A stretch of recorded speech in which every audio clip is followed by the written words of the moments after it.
Olá, espero que todos estejam bem. Hoje eu estou gravando o quarto vídeo da série sobre psicanálise. Normalmente, começaríamos falando sobre a biografia de Freud, mas eu resolvi fazer o inverso. Então, nesse vídeo número 4, eu falo quem foi Sigmund Freud, o homem por trás da psicanálise. Quando falamos em psicanálise, quase imediatamente pensamos em um nome, Sigmund Freud. Mas quem foi o homem que colocou o inconsciente no centro da compreensão da mente humana? Como era Freud em sua vida cotidiana? Ele tinha uma rotina tão rígida quanto dizem?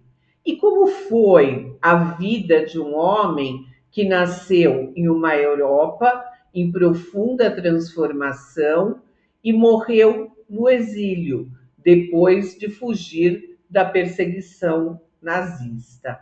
Hoje vamos deixar um pouco de lado os conceitos da psicanálise e conhecer o homem por trás da teoria. Eu já fiz um vídeo anteriormente falando sobre a escolha profissional de Freud.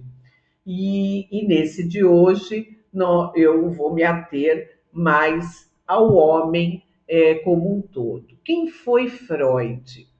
Sigmund Freud nasceu em 6 de maio de 1856 em Freiberg, na Morávia. Então, parte do Império Austríaco e hoje uma cidade da República Tcheca. Sua família era judia e quando Freud ainda era criança, mudou-se para Viena, onde ele passou a maior parte de sua vida. Foi em Viena que estudou, formou-se em medicina, casou-se com Martha Bernard, constituiu sua família e desenvolveu grande parte de seu trabalho. Foi também em Viena que surgiu a psicanálise. Freud se tornaria um dos pensadores mais influentes e também mais controversos do século XX. Mas antes de ser o fundador da psicanálise, Freud era um médico interessado em compreender aquilo que a medicina de sua época tinha dificuldade para explicar, os chamados distúrbios nervosos e, posteriormente, os fenômenos psíquicos. Existe algo de curioso na personalidade de Freud. Sua vida cotidiana era marcada por uma rotina extremamente organizada. Segundo relatos biográficos, ele costumava acordar às 7 horas da manhã, tomava seu café, o seu de jejum, e depois recebia em casa um barbeiro que fazia regularmente a sua barba. Sua esposa Marta também participava ativamente da organização da rotina doméstica. Relatos descrevem Marta deixando as roupas de Freud preparadas, escolhendo seus lenços e até colocando a pasta de dentes em sua escova. Hoje isso pode parecer um detalhe curioso, mas esses pequenos episódios nos ajudam a visualizar Freud não apenas como um grande teórico da psicanálise, mas como uma pessoa com hábitos, manias e uma vida doméstica bastante organizada. Depois do de jejum, do café da manhã e dos cuidados pessoais, Freud começava o seu trabalho. Pela manhã, atendia pacientes em seu consultório, instalado na própria residência, na famosa Bergasse 19, em Viena. Sua agenda clínica ocupava boa parte do dia. Depois do almoço, Freud costumava fazer sua caminhada. A caminhada era um hábito importante em sua rotina. Ele percorria regularmente as ruas de Viena e, segundo relatos, muitas vezes aproveitava esse momento para resolver pequenas tarefas ou encontrar conhecidos. Depois ele voltava ao consultório e novamente atendia pacientes. Sua jornada clínica podia se estender até o início da noite. Depois dos atendimentos, Freud voltava para casa, jantava e podia dedicar algum tempo à família. Caminhava com a esposa ou com as filhas, conversava ou jogava cartas, mas o dia ainda não havia terminado. Freud voltava ao trabalho. À noite, dedicava-se à leitura, à escrita, à revisão dos textos, à correspondência e à produção científica. Seu trabalho intelectual avançava a noite adentro e, frequentemente, o dia terminava por volta de 1 hora da manhã e às vezes ainda mais tarde. E poucas horas depois começava tudo novamente. É uma rotina realmente, né, impressionante. E talvez ajude a compreender uma característica marcante de Freud, sua enorme capacidade de trabalho. Freud se casou com Martha Bernas em 1886. O casal teve 6 filhos. Martha teve um papel importante na organização da vida familiar e doméstica, enquanto Freud dedicava grande parte de seu tempo ao trabalho clínico e intelectual. A relação entre os dois também é interessante, porque mostra um aspecto da sociedade de sua época. Freud vivia em uma família tradicional da classe média vienense, dentro de uma divisão de papéis bastante diferente daquela que encontramos hoje. Ao mesmo tempo em que construía uma teoria revolucionária sobre a mente humana, sua vida cotidiana permanecia, em muitos aspectos, profundamente ligada aos costumes do seu tempo. Essa é uma das contradições interessantes da figura de Freud.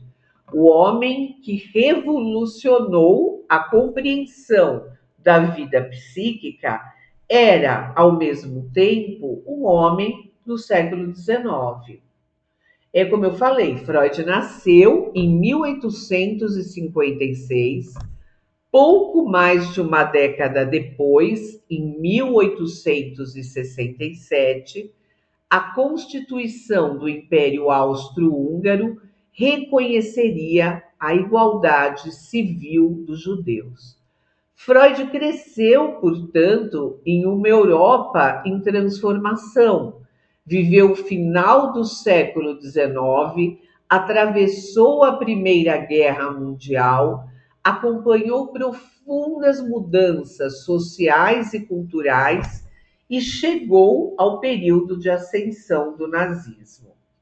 Sua vida acompanhou praticamente toda uma época de grandes transformações da sociedade europeia. Mas havia algo que Freud carregava consigo desde o nascimento, sua origem judaica. E isso teria consequências dramáticas no final de sua vida. A partir de 1933, quando Adolf Hitler chegou ao poder na Alemanha, a perseguição aos judeus e aos intelectuais considerados inimigos do regime tornou-se cada vez mais intensa. Os livros de Freud estavam entre aqueles que foram queimados pelos nazistas. Mas a situação se tornaria ainda mais grave. Em 1938, a Alemanha nazista anexou a Áustria. Freud, então, com 82 anos e já enfrentando graves problemas de saúde, passou a estar diretamente ameaçado. Sua casa foi invadida, sua filha Ana foi interrogada pela Gestapo. Diante da situação, Freud finalmente resolveu deixar Viena. Então, em junho de 1938, chegou a Londres, acompanhado por sua família e por pessoas próximas. Era o fim de quase 8 décadas de vida na Europa continental. Freud conseguiu escapar, mas nem todos da sua família tiveram a mesma sorte. 4 de suas irmãs, Rose, Marie, Pauline e Adoltine, permaneceram na Europa ocupada e foram posteriormente assassinadas pelos nazistas. Essa é uma das partes mais dolorosas da biografia de Freud. O homem que havia passado a vida investigando os conflitos e sofrimentos humanos terminou seus últimos dias, os seus últimos anos, tendo experimentado em sua própria família uma das maiores tragédias da história europeia. Freud chegou a Londres em 1938. Ali viveu seus últimos meses na casa que hoje abriga o Freud Museum London. Continuou trabalhando e escrevendo, apesar de estar gravemente doente.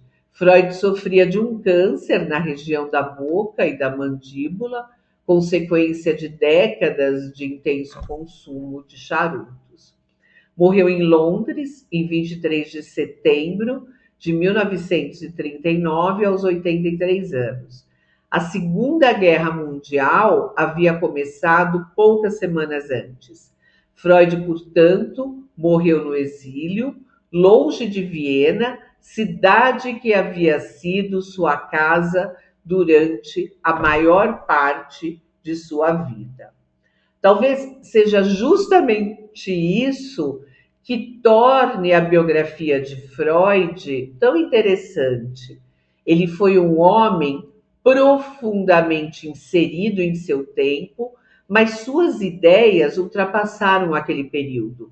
Nasceu em uma Europa imperial, viveu a modernização de Viena, atravessou 2 guerras mundiais, testemunhou o crescimento do antissemitismo, criou a psicanálise e terminou a vida como exilado em Londres. Freud morreu em 1939, mas sua obra continuou provocando debates. Algumas de suas ideias foram questionadas, modificadas e até abandonadas. Outras permaneceram extremamente influentes na psicologia, na psiquiatria, na filosofia, na literatura, nas artes e na cultura ocidental. Quando estudamos Freud, é importante lembrar que estamos diante de 2 coisas diferentes: o homem e sua obra. Freud foi um homem do seu tempo, com suas convicções, seus hábitos, suas limitações e suas contradições. Mas foi também um pensador que propôs uma mudança radical na maneira como compreendemos o ser humano. Ele nos obrigou a considerar uma possibilidade desconcertante. Talvez não conheçamos completamente nem mesmo a nós mesmos. E talvez seja justamente por isso que mais de 100 anos depois continuamos falando sobre Freud.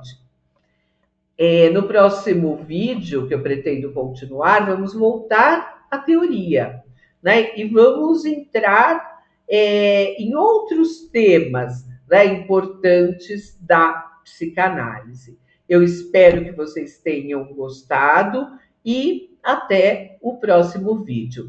E se puderem, inscrevam-se no canal e divulguem para os seus amigos. Muito obrigada e um beijo a todos.